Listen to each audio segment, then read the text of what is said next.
Hello, wonderful listeners. Sandy here. As you know, Shannon and I will be taking the next several weeks off to do some self-care and also create an exciting new podcast season for you all. We'll even have some fun surprises, so you have to stay tuned. In the meantime, we are sharing several of our favorite episodes with you so you can revisit and be reminded of some of our important topics.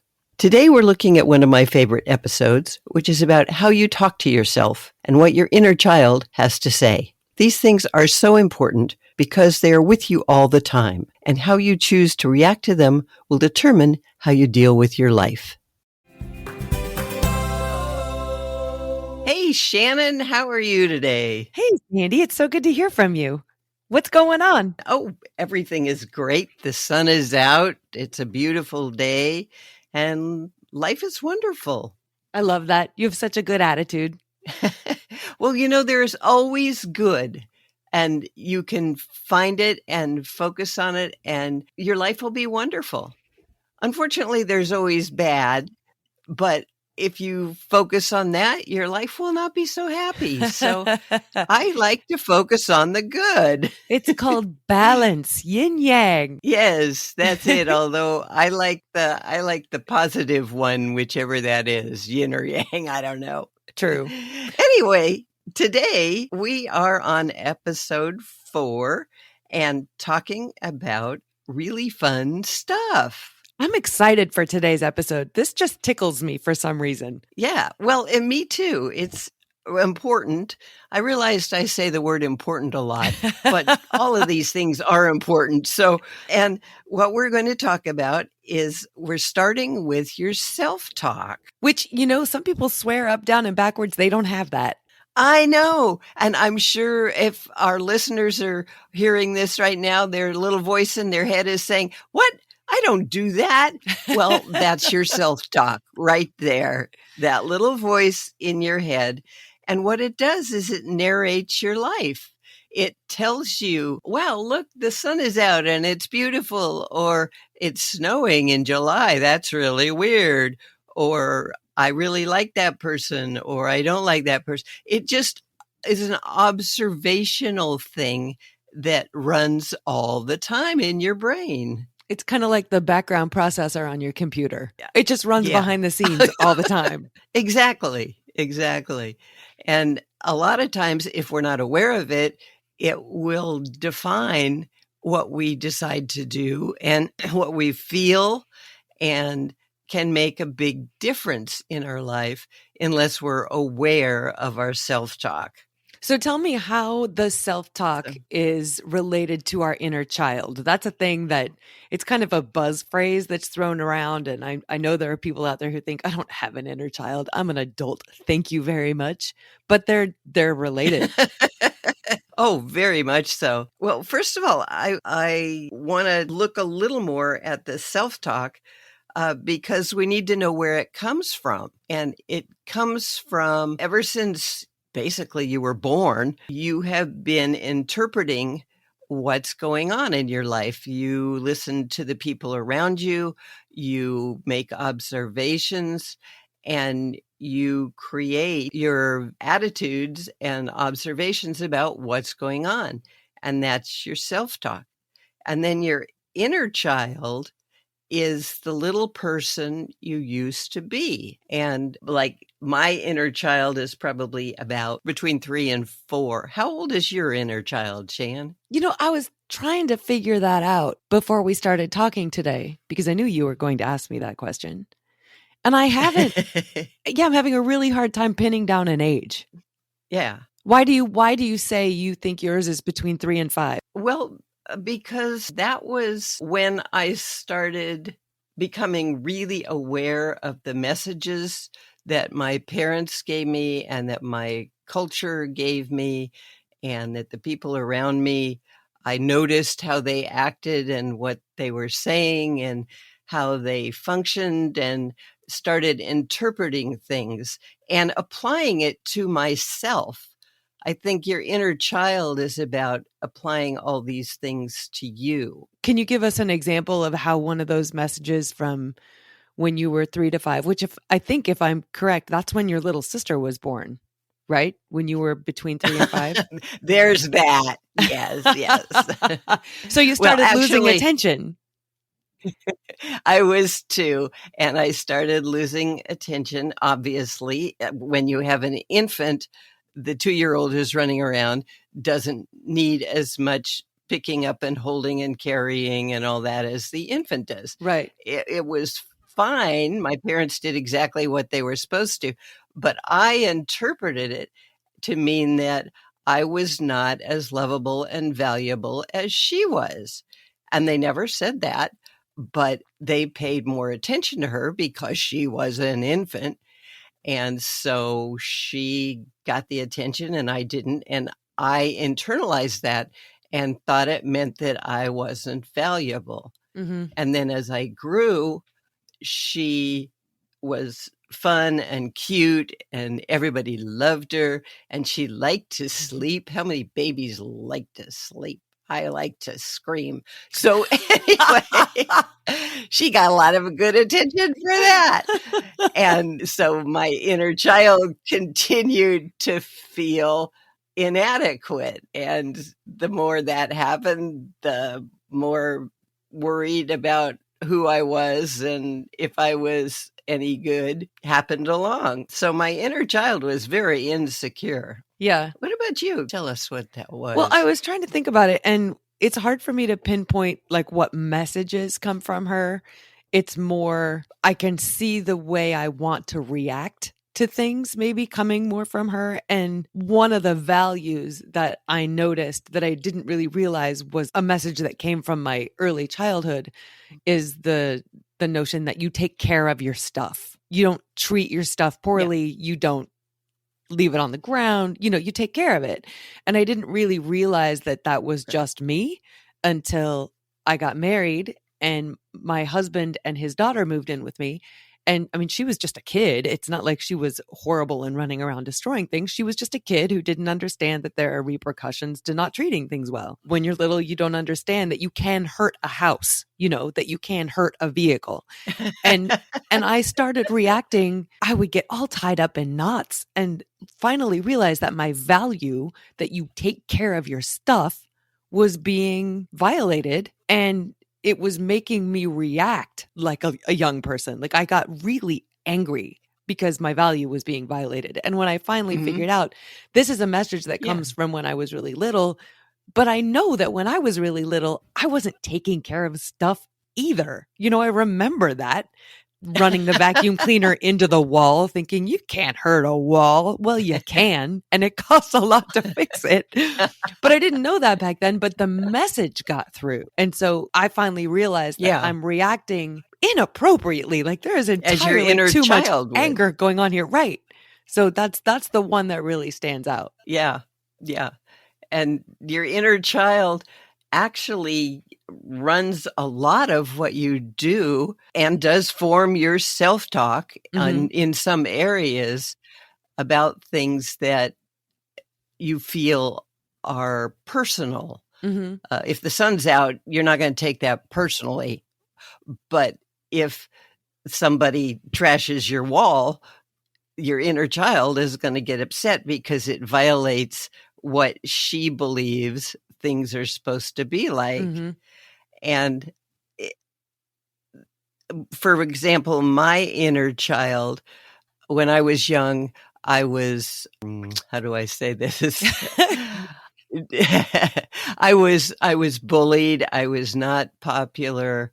And she learned that people are not safe. And it's just better to be quiet and sit down and don't draw attention to yourself. And then as I got older, I became an adult and realized that people are safe if I choose the right people. Right. And even if they're not nice to me, maybe it's not my fault or my problem. Maybe it's theirs. So it's not that I'm defective, as my inner child thought. But as I became a professional and started speaking on stages to large groups, my inner child went bonkers. And I like this is a weird image, but I picture her. She's internal. Uh, your inner child is always with you, whether you notice it or not. And she is, I picture her as this little 3, 4-year-old sitting on a stool, kind of in my gut, watching Sandy, the adult, run her life. And when I'm just doing regular stuff, she's fine and quiet and just sits there. But when I'm going to speak and I walk out on a stage, she jumps off the stool and gets 40 feet tall and really loud and tells me, "Don't go in there. They're going to laugh at you. They're going to make fun of you. You're going to look stupid." All those things that she felt when she was little. And I have to figure out how to deal with that so that I can go do my job and share our message and help people feel good about who they are. Mhm. So I actually have a conversation with myself before I go on stage. And I tell her, "Look, I'm an adult now, and these are adults out there in the audience. And so you can sit down and watch because I've learned how to handle this. You're a kid, you don't know how to handle this, but I'm an adult and I know what to do. So you just sit there and watch, and I'm going to go do my adult thing." And as I work with my inner child, it reminds me that I am a capable, competent person now, even though I wasn't when I was 4. Mhm. So working with your inner child is really important to learn how to do that. Do you ever do that? Yeah, and for the most part, we get along, my inner child and I. I've noticed that I love the image that you have her on that stool, like where you can talk to her and say, "Okay, rest. Yeah, all I've the got time. this," and make her Yeah. feel safe, and then you can move on. I've noticed that I don't know that we talk directly to each other, but I like to confuse her. So, like if What do you mean confuse her? How do you do that? well, What do you do? say say I'm not feeling particularly fit or attractive. I have a friend who used to say I'm going through an ugly phase, which I loved because it meant that she was going to come out of it at some point. If I'm not if I'm not feeling like things are good or that I'm capable of doing whatever it is in front of me, or like I teach this class at the local college, and walking into a room full of students you don't know as their teacher is really scary. Nobody tells you that. Feeling like I Right. Yeah. can't do this, like you said, and I know that's my inner child, but telling her, "Hey, I've got this. I'm the adult," doesn't always work because me, the adult, is also feeling the anxiety and the fear and all that. So what Yeah. I've learned a trick, which is I'll say, "Hey, let's play a game. What if everything today were exactly the way we want it? What if what if we were rich and thin and beautiful and capable and competent and everybody loved us and we knew what we were doing? What if all of that were true? How would we feel today?" Wow, what a fun game. And she doesn't know what to say that at except go, "Oh." And then that allows me to feel that way and then do whatever it is I need to do. Yeah, I like that. How fun. What a cool way to work with your inner child. I like It that. works. I mean, I don't it's not really specific, but Yeah. if it makes her go, "Huh." And then she can't persist in feeling whatever feeling she was Yeah. feeling that was making Right. things hard, Well, you know? exactly. Well, and this is just you with you. I mean, Right, right. obviously, your inner child is a part of you. So nobody else will ever know, except now we've exposed ourselves to the world. But yeah, yeah, now they know. But that's a beautiful way to work with your inner child. I love that. I have a dear, dear friend who Yeah. is incredibly talented and has built this phenomenal life for her husband and herself and accomplishes incredible things and probably lives life more fully than most people I know. She's just a real inspiration. Cool. And we get together once every 6 months, a year, not very often, and we catch Uh-huh. each other up. Right. And so she's telling me about her life, but you can see playing behind everything she's saying is the tape that her family gave her, which is you don't talk about your accomplishments. And she even says it. My family taught me I'm not Uh-huh. supposed to blow my own horn, you know? And you can see Mhm. she's tormented by it in a way because she does feel proud of the things she's Yeah. done and she should. But her family Right. dynamic somehow was nope, you don't broadcast that stuff. And it's not like she talks about it all the time. It's just that she's sharing what she's done with me. And yeah, she has a right to feel good about it. And she knows on some level that that's the truth. She does. But that inner child says, nope, nope, nope, this isn't what you're supposed to do. And it's really interesting to see it at Yeah. play with somebody else. And it makes me hurt for her. I'm always saying, no, Yeah. talk about this, brag about this. This is good. Yeah, exactly. That's a beautiful example. And that actually leads us to our next topic, which is shoulds. Oh, no.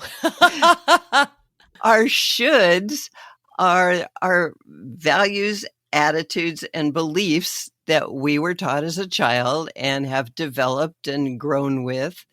And it's things like your friend, you shouldn't brag about yourself. You shouldn't blow your own horn, or you should be responsible like yours. You should take care of your stuff. Mm-hmm. There are millions of shoulds that we've all learned and run through our head. That's our self-talk, part of our self-talk, and pretty much tell us how to run our life.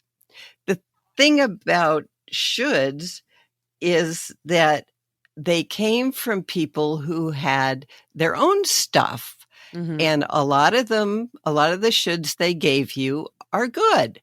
It's like take care of your stuff, like you said, or respect people, be kind, all of that.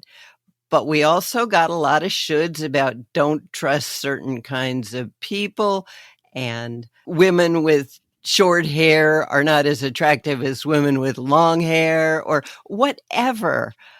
And what is important is to, now that you're an adult, look at your shoulds. First, become aware of them. Mm-hmm. Anytime you say should in your head, I say don't should on yourself, because if you say should, it came from somebody else, somewhere else, the culture, the religion, the parents, the friends, whatever. And it's important to look at it and say, does this still fit? I was raised in the 50s when there were very well-defined roles for women. Women were supposedly unfeminine if they went to work, and you certainly didn't have a career. And if you wanted to work or had to work, Mm-hmm. You could be a secretary or a librarian or a nurse.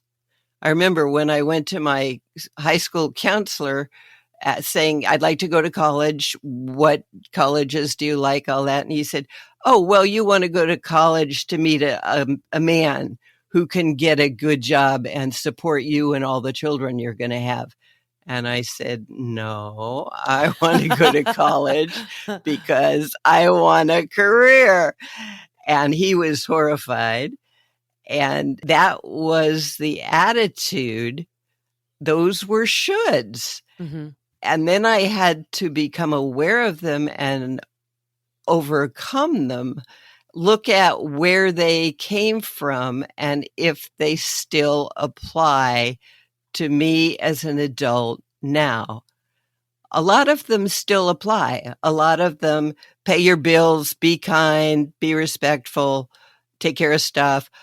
those are good shoulds. I like those. I'm gonna keep those. But I also have the power to let go of the ones like women can't have a career and be feminine at the same time. Mhm. Do you have any like that, Shan? Oh, I'm sure. I'm sure. I'm sure they're all over the place. I mean, I still do that with the keeping my house clean, and I mean, it's a problem. And one of the things that was hard to learn when I got married was that your shoulds are going to run up against your husband's shoulds, and ideally you should have talked about this before you got married. Very important point. Even if you know it's going Right. to happen, working with it can be a challenge. Because when you just Oh, feel something like absolutely. that is right and they feel whatever they've got Uh-huh. is right, you got to untangle some knots to Yes. get to a happy place where you both can stand. That's called compromise. And in order to do that, you both have to be aware of your shoulds and where they came from, and if they're still valid. Mhm. It's okay to let go of them. You don't have to keep a lot of them if you don't want to once you're an adult. And a lot of people don't know that. I have noticed that in letting them go, there's a little bit of grief. There's Yeah, something that says, like, this was yeah. my family and this is what they gave me and this is how they taught me to move through the world. And when you finally acknowledge that, yeah, that isn't working right now, and letting this Mhm, go isn't going to do anything but make the situation better, there's some sadness that goes mhm. along with that. Right, because it's change. And that's another episode, we'll talk about change, but we grieve for change, even positive changes. If you Mm, let go of your need to have a spotless house and just are okay with a relatively clean house for other reasons you need to do that, that's fine, but that's a change. And you're gonna grieve for that, so mhm, that's an excellent point. mm, I think the bottom line with all of this, with your self-talk and your inner child and your shoulds, is being aware that all these things came from when you were young and are really powerful in your life today. And once you notice them and give yourself permission to change them if you want to, or keep them if you want to, mhm. you're in charge of your life now, and that makes all the difference. I love it. Thanks so much, Sandy. Isn't it fun? It's so cool. And our next episode, we're going to talk about personal power. That's what this podcast is all about. So I'm looking forward to talking with you, Shan, and with everybody. Thanks, Sandy. Have a great day. You all have a good day.